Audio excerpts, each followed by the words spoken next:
Good morning. Why is it misty? I think it's the glare coming in from out there. Anyhow, good morning. Welcome to November. Can't believe it's November already. Today I'm going to talk about two films. Fairly quiet week here in Hong Kong. There's one big film that opened yesterday and one sort of big film, but I didn't see it, so I can't talk about it. That's The Addams Family. I haven't seen it, so I can't talk about it. And then a couple of local films, which I didn't see. But I'll talk about a big film, and I'll talk about something on Netflix. First film I'm going to talk about is Terminator Dark Fate. Opened yesterday. I saw it yesterday. They gave out these little figurines of the latest, what do we call these? The latest type of Terminator. It's a different type. Oh, I guess I can say what it is. It's called a Rev 9, REV9. I guess Revision 9 it probably stands for. So they gave us one of these. Pretty dumb, but, of course, don't put them with kids under 3 and probably dogs because they'll just eat them. So, Terminator Dark Fate. Well, Arnie said he'd be back a few times. And he is, along with Linda Hamilton in the return of the franchise, the Terminator franchise. And this one picks up soon after the Terminator 2 Judgment Day ends. Now, that happened a long time ago. The Terminator 2 came out in 1991, 28 years ago. Amazing. And it was set in 1995. And this one starts in 1998. Gotta get all my years and dates right. So the film, it has a very short preamble about some fateful event, I won't say what, some fateful event that happens in 1998. And then the film quickly jumps forward to Mexico 2020, where Danny Ramos, played by Venezuelan actress Natalia Reyes, I don't know who she is, I've never seen her in anything, but she's very good, speaks English quite well. That's not a nice thing to say. Her English is very good. She suddenly finds herself being hunted down by a shape-shifting man at her place of work, the Rev 9. Now, before the stranger, who's played by Gabriel Luna, he was in TV's Agents of S.H.I.E.L.D., which I've never seen, so I've never seen him before. Before he can kill her, though, excuse me, she's whisked away by another stranger named Grace. And Grace is played by Mackenzie Davis. People might know her from Tully. She was Tully in Tully. And she was in Blade Runner 2049, and she was in The Martian. It's funny, after the film, my friend said to me, who is she? And I said, I don't know, I've never seen her before. And yet I always thought that I had seen her before, and actually I had. I've seen her in all those movies. But in Tully, she had longer hair and a little bit darker. Here she's got this very short, nice blonde hair. So I didn't recognize her. And she's Canadian. What can you do? So she's whisked away. Danny's whisked away by Grace, who informs Danny that she has come from the future to protect this young woman from Terminators like the Rev 9 who are there to kill her. Now, just as the two women's fortune seems to run out, who comes to save them in the nick of time, but Sarah Connor, played by Linda Hamilton. And she's packing some serious heat. This is not a spoiler, it's all in the trailer. Now, Sarah tells them that she's received an encrypted message on her phone to be at a certain place at a certain time, and it's not the first time that she's received such a message. Now, Grace, who's an augmented human, i.e., she's bionic, she's able to identify where the messages come from. And they come from a house outside of Laredo, Texas, where they find Carl, played by Arnold Schwarzenegger, who is a Model 101 T-800 Terminator. Now, Carl, who's been living in this timeline since 1998, he's seen the error of his past ways, and he tells the women that he will help them against the Rev 9, who is hot on their heels. But Sarah's somewhat suspicious of Carl's motives, as it's not the first time that the two of them have crossed paths. That's all I'm going to say. Sounds like a good story. Now, this is directed by Tim Miller, who did the first Deadpool film, not the second one, did the first one, and a team of writers. There were three screenplay writers. There were 5 story writers. Of course, they had to include James Cameron because he wrote the original story, or I guess I don't know if he wrote it single-handedly, if he was one of the original writers. But anyhow, so they had to credit everybody who came before.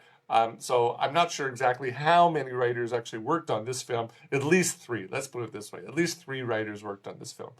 Um, and what they've done very wisely, I gotta say, is they've chosen to ignore everything that took place in the last three Terminator films. Oh, that horrible one with Emilia Clarke. Whoa, that was bad.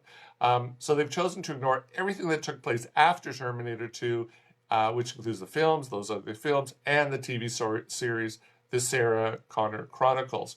And they bring the franchise back to its roots. Thank God.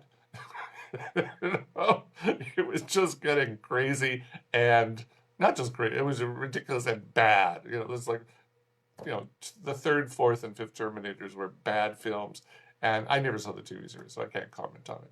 Now, Terminator Dark Fate, it succeeds in reuniting the franchise, by reuniting the franchise's two stars, who both have more than a few wrinkles and gray hairs. Linda Hamilton is just a couple years older than me. Wow, she's got a lot of wrinkles. I mean, I have a few wrinkles here and a few here. She's like really wrinkled. And I don't think that was makeup. So, and Arnie, I'm not sure if I'm older than Arnie or he's older than me. We're around the same age. Let's put it that way. We're around the same age. But, Arnie looks pretty good. But he's had a lot of plastic surgery. I don't think Linda Hamilton has had any plastic surgery. So kudos, Linda, on you. So anyhow, the two of them have more than a few wrinkles, but the characters are no less badass than they were an incredible 28 years ago. And the chemistry is still there. So that was really good. And they riff off of each other. I don't know, I'm not sure how far they deviated from the script, if any, but there's some familiarity there with the characters and also with the actors that they played off of each other very well. Now, also to its credit, the film features plenty of nifty special effects and stunts that up the ante considerably from the first two films. If you saw if you liked the T1000, remember the T1000, the guy that was sort of the liquid metal? If you liked his malleability, you'll love the Rev 9, because he has the ability to split into two. So, it's like two for the price of one. So I thought that was really good. But you know what? Thinking about it overnight, I remember when Terminator 2 came out 28 years ago, and I was like wowed by the technology, the CGI involving the Terminator. This, what? I don't want to say the CGI is bad here. It is good, but it's been 28 years. We've seen so much CGI now that I wasn't sort of like this. I wasn't really over the top with it. I was impressed. Let's put it this way. I was impressed. But we've seen a lot of it in other films. So I mean, it's like, okay, it's good, but it wasn't. I would have liked it. It was good, I'm sort of on the fence about this because I liked it and I was respectful of it. I just wished it was even higher. But anyhow, I'll say it was good. And I'll tell you something. I saw it in IMAX 2D, and I'm not a big, I think go see it in whatever format you want to see it in. But this is a film that I think deserves to be seen on a huge screen. So you know what? If you have IMAX where you live, and you don't mind spending the bucks, I think it's worth the extra bucks in this case. I'm not a big fan of saying spend extra money if you don't have to, but I think this is a film that, it works on a really, really big screen. Works better on a really, really big screen. Anyhow, now, of course, both Carl and Sarah, they say the I'll be back line, I'll be back. They say it a few times, or they say variations of it a few times throughout the film. And that's quite funny, It's, of course, it's fan service, but you know what? It works too. Now, on the downside of this film, the story is very derivative of those first two films. Basically, the story is a Terminator comes back from the future to kill the leader of the revolution. It takes a licking and keeps on ticking. There's a lot of collateral damage along the way, and then finally, the good guys deactivate the Terminator. That's what this story is all about. So there's nothing new here in terms of story. And of course, then it's like the end, but is it? And here it's the same thing. In Terminator Dark Fate, it seems that young Danny, she's going to be our new hero going forward. So if the film does well at the box office, and it probably will, we can expect to see another Terminator starring her, in a few years' time. I think this is the intent here, is that they're going to retire Sarah Connor and start with Danny Reyes as the hero here. So that's my prediction, and I'm sure other people are predicting the same thing. Now, this film, I think it's pure popcorn entertainment. I didn't really find anything horribly wrong with it. It's fun, it is what it is. It's not a great film. It's not going to leave a lasting impression on everybody, the way the first two Terminator films did for us way back when. The first one was 35 years ago. So it's not up there with those two films. I think of the whole canon of this is the third best. Being number two I think is the best. Number one's the second best. This is the third best. Fortunately, films 3, 4, and 5 and the TV series are far worse. So there wasn't a lot of competition at that end of the scale. This comes in as a solid third. So you know what? It's an okay film. It's fine. Go see it if you're a Terminator fan. You're not going to be disappointed by it, but it's not a great film. So that's Terminator Dark Fate. Now, as I said, the Addams Family also opened here yesterday, but I didn't see it, so I can't talk about it. So what I am going to do after I have a sip of coffee,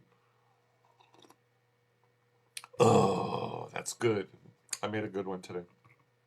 I'm going to talk about a Netflix film that dropped, as they say. I think, last week, 2 weeks ago, a week and a half ago, called Dolemite Is My Name. This is the return of Eddie Murphy to the big cinema. And, if you're a fan of Eddie Murphy, and really, let's be honest here, who isn't a fan of Eddie Murphy? I've never met anybody who said, I don't like Eddie Murphy, right? The man is amazing. So, if you're a fan, you're probably celebrating, and you should, because he's come back to the right film, and he's done the right job here. And he is going to come back again. He just finished wrapping up shooting on I think it's called Coming to America. I don't know that it's Coming to America 2. I think it's Coming to America. So, and when's it coming out? I think it's coming out in the summer next year. I'm not sure when it's landing. So we're going to be seeing more of Eddie Murphy, which is great. I'm happy. Now, this is a film. Dolemite Is My Name. It's a biopic about comedian, singer, actor, producer, entrepreneur, jack of all trades, Rudy Ray Moore. And if you've never heard of Rudy, and to be honest, if you're a white person, you might never have heard of him. But if you're an African American, you most certainly have. He was, because he died a few years ago. He was not just the godfather of rap, as many people have called him. He was the poster boy, or the poster man, for perseverance, self-reinvention, and opportunism. Now, Dolemite Is My Name. It charts a 5-year period in Rudy's life from his time when he was a failed song recording artist. He started out as what would they call a shimmy dancer? I don't know. I don't really know exactly what a shimmy dancer was, but so he was a dancer. He was a singer, and he had followed. His career never really took off, and then he ended up working in a record store, and he had huge ambition to be famous. And he I don't want to reveal too much here, but he reinvented himself as a profane rhymer, and really as a predecessor of modern day rappers. And from that he found a lot of success in that. This is in the it must be early 70s. And from that, he decided to make his own. He wanted to be in a movie, and nobody wanted to cast him. So he decided to make his own movie, sort of in the vein of Tommy Wiseau, who did The Room. He decided to make his own blaxploitation film, which has now become classic, and it's known as Dolemite. And that film came out in 1975. I had never seen Dolemite until last week. I saw the two films together, and wow, how did that one miss my radar? Not show up on my radar. So, yeah, if you haven't seen Dolemite, try to get yourself a copy because it is interesting. I think if you've seen The Room, Tommy Wiseau's film, that one has been hailed as the worst film ever, or one of the worst films ever. This one's really bad. It's one of these films like The Room. It's so bad that it's good, it's not as bad as as The Room, but it's wow, incredible. Now, looking at photos of the real Rudy Ray Moore, it's hard to imagine anyone less likely to succeed in show business than him. He was approaching middle age. This is in the 70s, approaching middle age. He was what a record producer or a movie producer called doughy. He was paunchy, to say the least. He was chunky, and looking at his movie Dolemite, he looks stoned out of his gourd half of the time while he's on the film set.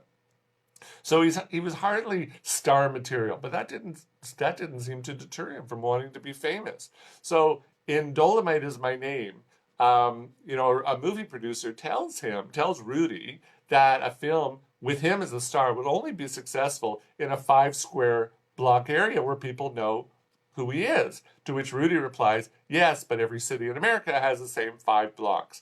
Now, I don't know if the real Rudy said that, but he's absolutely correct.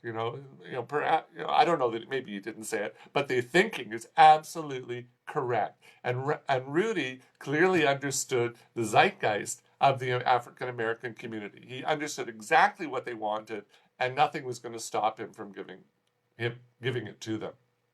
So, in that respect, I give complete props to Rudy Ray Moore. I mean, he never gave up, and he saw what he knew what he wanted, and he said, I'm gonna go for it, and he was like the least likely person to succeed, and yet he did succeed.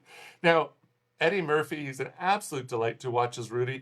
But if you watch the real Dolemite film, you'll see that his impersonation of Rudy is far from being close. It's more of a caricature. It incorporates some of the comedian's famous personalities like Buckwheat and Gumby. And you know what? I'm not complaining. I thought it was quite funny. But it's not close to the real Rudy Ray Moore. Now, the story is written by Scott Alexander and Larry Karaszewski. They wrote Ed Wood, which is the Johnny Depp film from years ago. And that was a great film as well. Also about a director who made really bad films. He wrote The People versus Larry Flint. I think, wasn't that Woody Harrelson? Didn't he star in that one? That was also from, I think, the late 90s or something. And they also wrote the TV series The People versus O.J. Simpson, which I reviewed here a couple of years ago. You can read about it on my website. So, that seems to be their specialty. They write stories about real people. And they've taken the position in this film that Rudy knowingly made Dolemite as a comedy film. I don't believe that was Rudy's intent. I mean, you watch Dolemite, the original film. I think they were quite serious about what they were doing. I really believe that Rudy thought he could be a bona fide studly action star in the vein of Fred Williamson or Richard Roundtree. I don't think he saw himself. I mean, he was a comedian for sure, but I think his intent with making the film was to be thought of as a serious actor. But I also believe that when he saw that audiences found humor in the film, he quickly jumped on the bandwagon. He said, okay, if audience, he was the kind of person who, when and he says it in the movie that if one door is closed, if a door is closed on you, just go find another door. And he was that kind of person that, if he wanted to make a serious film and the audience has responded in a different way, he was like, okay, I can go that way, And I think in that respect, he was different from Tommy Wiseau, who truly saw himself as a serious actor, and supposedly, if you believe the book that Greg Sestero wrote and the movie, what was the movie called? The Disaster Artist. And he was not happy that the film people laughed at his performance in The Room. But you know what? Money is money, and you deal with it. And I think now Tommy Wiseau has dealt with the fact that people think the film is so bad. Look, he's laughing all the way to the bank. What does he care? But I think with